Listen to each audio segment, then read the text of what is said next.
Gender ideology received a mortal wound last night, which hopefully indicates that the ideology is finally on its way out. So last night at President Trump's inauguration, which by the way couldn't have happened sooner. I wish it did happen sooner because he's already taken a ton of actions on day one. But last night at his inauguration, President Trump made one statement in regards to his position on gender, which is devastating to all of the gender ideologues. All the people who believe that there is such a thing as a gender transition or a gender spectrum, etc., they are devastated by this very brief statement. Listen to it. As of today, it will henceforth be the official policy of the United States government that there are only two genders, male and female.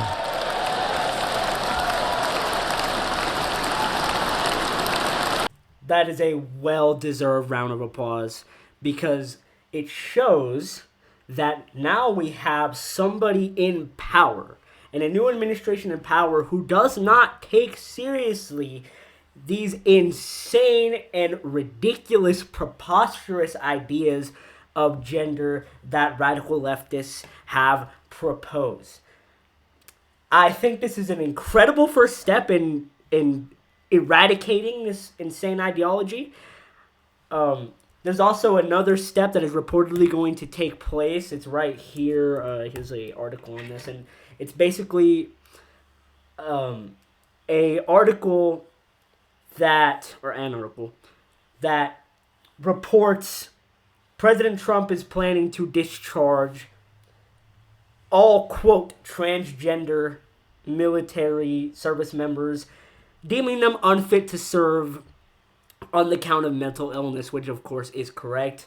Gender dysphoria and this gender confusion, it is mental illness, and I'm glad that a policy will be enacted to recognize this as such. I'm glad that the government's policy is it will no longer be giving legal legitimacy to this status, but I think it should go a little bit further. I think that they should not give any legal legitimacy to the concept of gender transition, no preferred pronouns, none of that nonsense, because if you are not aware, you may not be ready for this take. It's a very, very nuclear take, even though it's commonsensical, okay? There is no such thing as a, quote, transgender individual, because transgender is defined as somebody who transitions genders, and such a thing is impossible. There is no such thing as that, and it should not be given legal legitimacy in any kind of way, no organizational legitimacy anywhere. And I think that these policies are a great first step. It should not be given any kind of recognition in the law or anywhere else.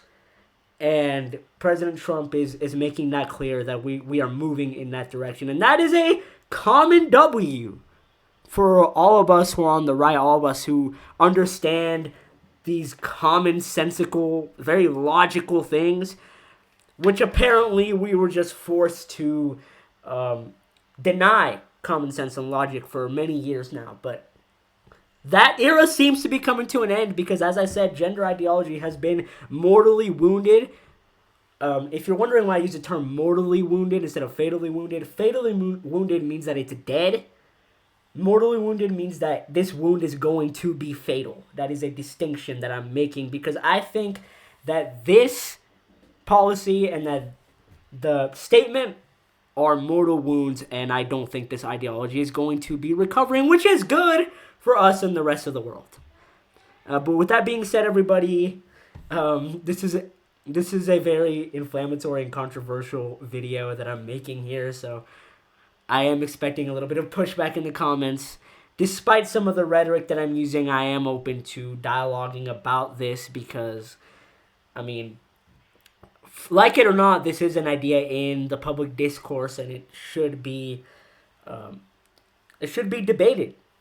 And because of that, I am open to doing so. And if you agree with this, or if you would like to see more content like this, make sure to leave a like, subscribe. We cover politics, religion, theology, those kinds of things from a right-wing conservative Catholic perspective. And if that sounds like something that you would be interested in, then leave a like and subscribe, and I will see you guys in the next one. God bless.